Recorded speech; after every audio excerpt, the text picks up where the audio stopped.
Folks, welcome back. Rudy Alpha Investments today. 2022 Rudy's going to talk to you about the Crimson Vow.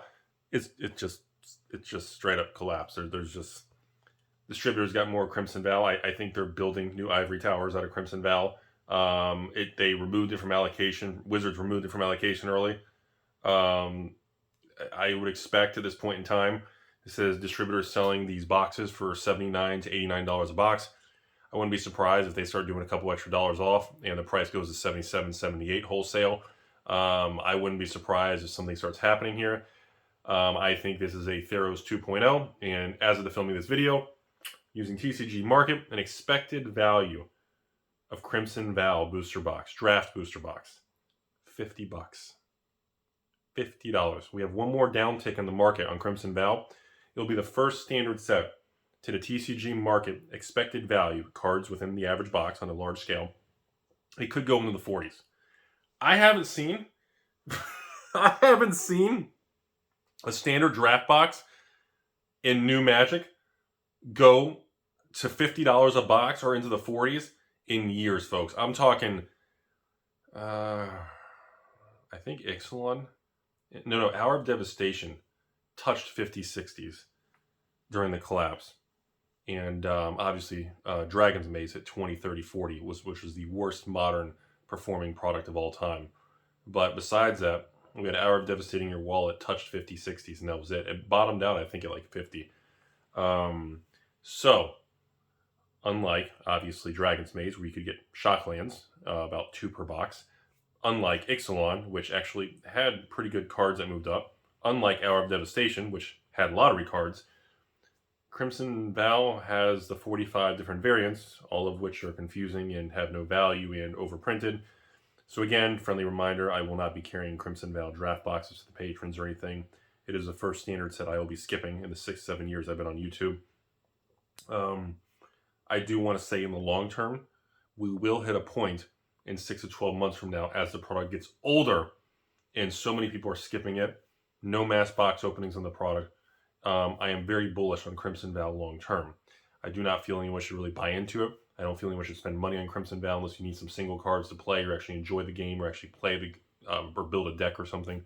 But besides that, Crimson Vow is a hard pass. Do not touch.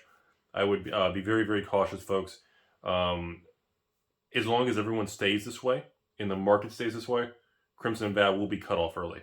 There will not be multiple additional print runs of Crimson Vow, and I actually think the product will probably have a shortened life cycle, similar to Rivals of Ixalan and Hour of Devastation, some other products in the past.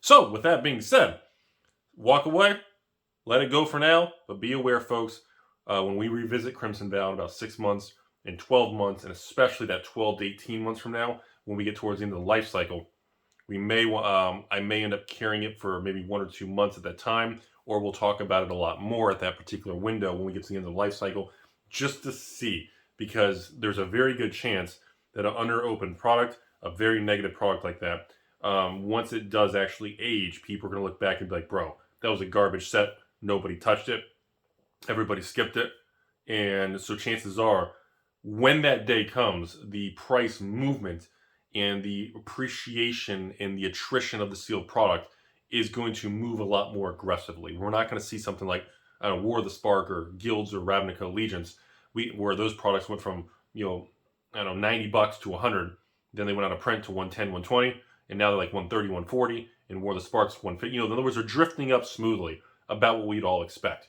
I actually expect, I know it's a hot take, I think Crimson Vow, at the end of its life cycle, could be more of a Dominaria type of thing, where it's going to have a more aggressive appreciation, where it could spike a lot quicker, because there's not going to be much supply to hit the market once it goes out of print.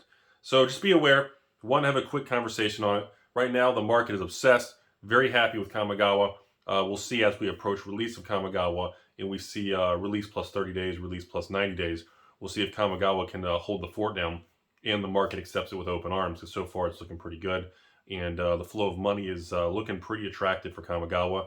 I talked to some stores. Some stores are actually discussing doing 120, 240, and 360 mass box openings on Kamigawa set boxes and draft boxes, and even some collector boxes chasing those neon cards. And there seems to be a lot more positive Penelope energy towards Kamigawa. So I want to know if we have that follow through after release, because we had a lot of positive energy going into like Midnight Hunt, but it wasn't like this. Kamigawa, people are genuinely excited. The feedback so far has been just substantially different than the two Innistrad sets. So that's all I really have today. Just short, simple, sweet, right to the point, folks. So again, to summarize the video, short term, be very careful. No opportunity here. Long term, chances are it's going to be cut short, severely under open, and it's probably going to be a Theros 2.0. And that's all I have. I'm just going to go eat some tacos or something.